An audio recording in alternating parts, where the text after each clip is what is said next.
अवधूत चिंतन श्री गुरुदेव दत्त श्री स्वामी समर्थ. रिलेजियस काकू या आपल्या चॅनलवर तुमचे मनापासून स्वागत करते आणि व्हिडिओला सुरुवात करते.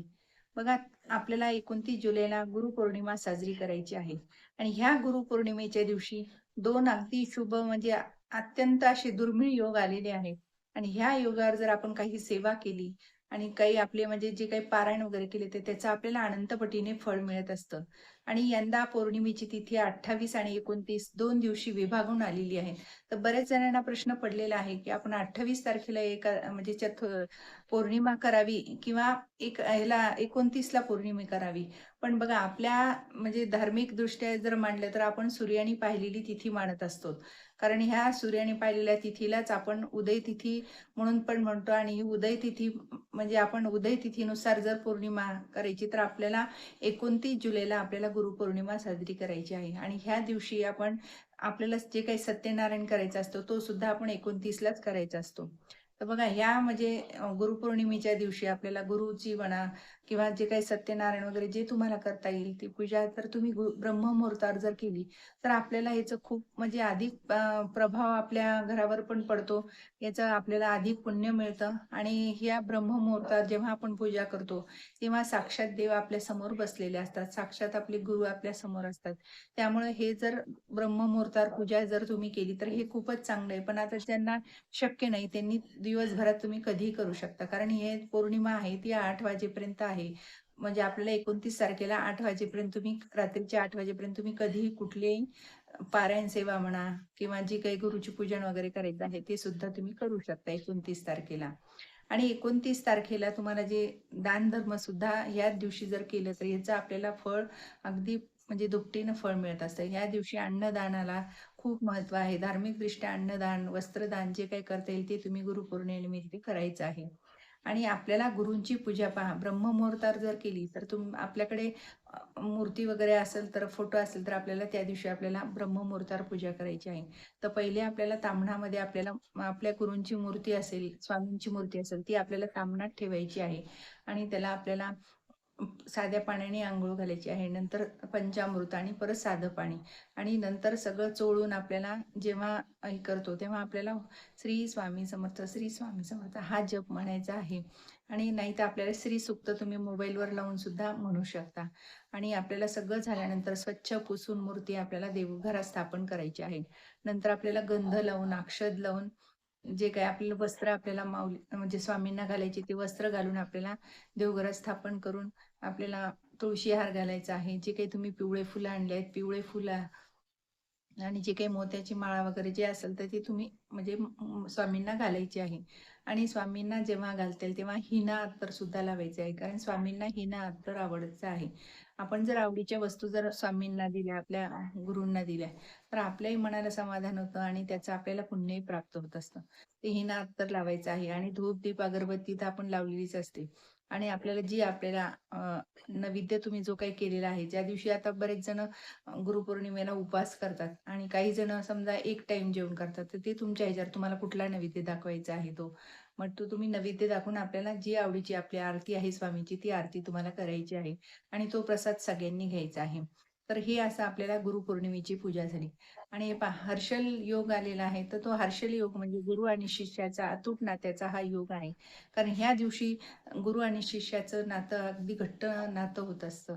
त्यामुळे आपल्याला जी काही सेवा आपल्याला करायची आहे ती आपण सेवा म्हणा, पारायण म्हणा जे करतो ते आपण गुरुदक्षिणा म्हणून आपल्याला आपल्याला गुरूंना द्यायची आहे. तर त्यामुळे जितके सेवा तुम्हाला करता येईल तितकी आपली गुरुदक्षिणा आपल्या गुरूंना देण्यात येईल. त्यामुळे आवर्जून आपली सेवा, नामस्मरणाची सेवा करा, पारायणाची सेवा करा, जी तुम्हाला करता येईल ती सेवा. म्हणजे स्वामी चरित्र सारामृत ग्रंथ जरी पठण केले ही सुद्धा सेवा खूप चांगली प्रभावी सेवा आहे. ही सुद्धा आपल्याला गुरूंना म्हणजे दक्षिणा देण्यास समान आहे. आणि आपण जी काही सेवा करतो तर तितकी आपल्या गुरूंना आपल्याकडची सेवा आपली आवडतीच. गुरूंना आपल्याकडनं पैसे वगैरे काहीही नको असतं, फक्त जी सेवा तुम्ही करताल ती गुरूंना आपल्या आवडते. म्हणून आपल्याला जशी छोटी मोठी सेवा करता येईल ती गुरुदक्षिणा म्हणून आपल्याला द्यायची आहे. आणि बघा, प्रीती योग झाल्यानंतर आपल्याला हर्षल योग आणि प्रीती योग हे दोन योग आलेले आहेत. तर हर्षल योग म्हणजे अगदी तुम्ही जर ह्या योगामध्ये जी काही तुम्ही सेवा करताल, आपल्या म्हणजे जे काही तुम्ही दानधर्म करताल, गरीब लोकांना वस्त्रदान, अन्नदान देताल, तर ह्या दिवशी जे दिलं ह्या योगामध्ये, तर आपल्या घरामध्ये सुख, शांती, ऐश्वर्य लाभतं, सकारात्मक वातावरण तयार होतं. त्यामुळे हे दोन म्हणजे योग जे आलेले आहेत जुळून, तर ह्या दोन्ही योगाला आपण सेवा, दानधर्म जर केलं, तर नक्कीच आपल्या घरामधली कुठलीही अडचण राहणार नाही. ज्या काही आपल्या प्रगती थांबलेली आहे ती सुद्धा मार्गी लागेल. आपल्या घरातली संकट नाहीशी होतील. म्हणून ह्या दोन्ही योग जुळून जे आले त्या दिवशी आपल्याला हे सेवा, दान, धर्म आणि जे काही पारायण वगैरे करायचे आहे, तर ह्या दिवशी आपल्याला आवर्जून करायचे आहे. आणि या दिवशी बघा आता काय करू नये, तर या दिवशी आपल्याला कोणाला म्हणजे बोलायचं नाही रागामध्ये, कोणाचा अपमान करायचं नाही, कोणाचा म्हणजे कोणाला उद्धट बोलणं नको, कोणाला रागवणं नको. या दिवशी आपण जितकं म्हणजे शांत बसलेलं नामस्मरण केलेलं त्या दिवशी खूप चांगलं आहे.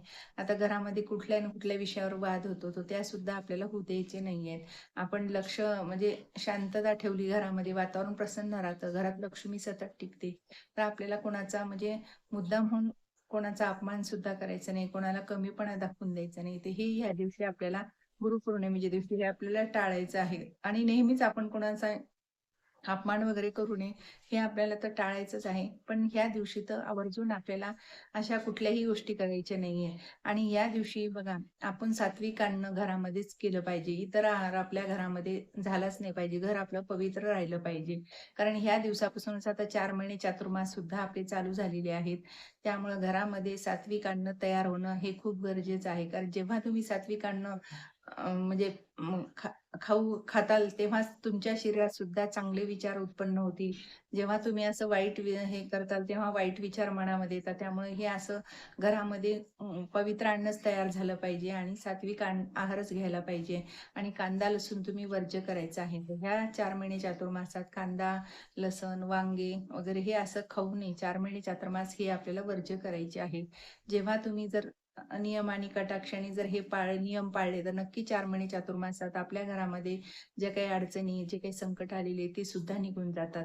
आणि कुठलंही आपण जी काही इच्छा आपण मोठ्यातली मोठी जरी मागितली गुरूंकडे, तर ती आपली इच्छा पूर्ण होते. म्हणून आपल्याला हे काही नियम सुद्धा आपल्याला कटाक्षाने पाळायचे आहेत. आणि आपल्याला विष्णू सहस्त्रनामांचं रोज 4 महिने चातुर्मास एकदा तुम्हाला जेव्हा सकाळी जमेल, सकाळ, दुपार, संध्याकाळ जेव्हा म्हणता येईल तेव्हा आपल्याला हे विष्णू सहस्त्रनाम पठण करायचं आहे. दिवसातून एकदा तरी तुम्ही विष्णू सहस्त्रनाम पठण केल्याने आपल्याला याचं सुद्धा अनेक पटीने पुण्य मिळत असतं. आणि जे काही तुम्ही ह्या दिवशी आपल्याला पठण केलं, गुरुपौर्णिमेच्या दिवशी तर करायचंच आहे. आणि रोजचे 4 महिने चातुर्मास तर भगवान हरी विष्णू आणि माता लक्ष्मी आपल्याला कृपा आशीर्वाद प्राप्त करते. त्यामुळे आपल्याला हे विष्णू सहस्त्रनाम, व्यंकटेश स्तोत्र जे तुम्हाला म्हणजे म्हणता येईल ते म्हणा, नाही तर मोबाईलवर लावून श्रवण केलं तर खूप चांगलं आहे. कारण या 4 महिन्यामध्ये विष्णू सहस्त्रनाम म्हणलेलं आपल्यासाठी, आपल्या घरासाठी आणि आपल्या मुलाबाळांसाठी हे खूप म्हणजे महत्त्वाचं आहे आणि याचा आपल्याला आपल्या घराला अनेक फायदे मिळतात.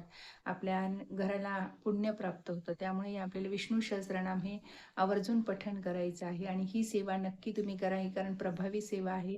उच्च कोटीची सेवा आहे आणि ह्यानी आपण जे काही आपल्याकडनं चुका झाल्या असतील त्याची सुद्धा आपल्याला माफी मिळते. त्यामुळे हे विष्णू सहस्त्रनाम हे आपल्याला आवर्जून पठण करायचं आहे. श्री स्वामी समर्थ. जय जय स्वामी समर्थ. माझा जर व्हिडिओ तुम्हाला आवडल्यास लाईक, शेअर आणि सबस्क्राईब करायला विसरू नका.